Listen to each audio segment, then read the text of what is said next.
याच्यात कॉर्नफ्लावर, मीठ आणि मसाला, काळी मिरी, मिरची आणि अद्रक याला ठेचायचं आहे.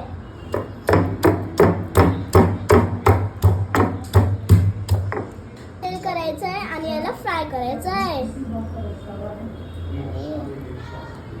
तर आता घालायचं आहे अद्रक, कांदा आणि शिमला मिरची आणि लसूण.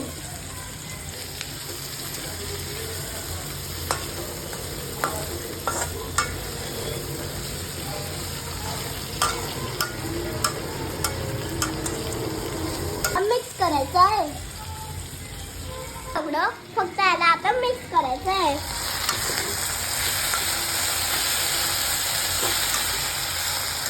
हे रेडी.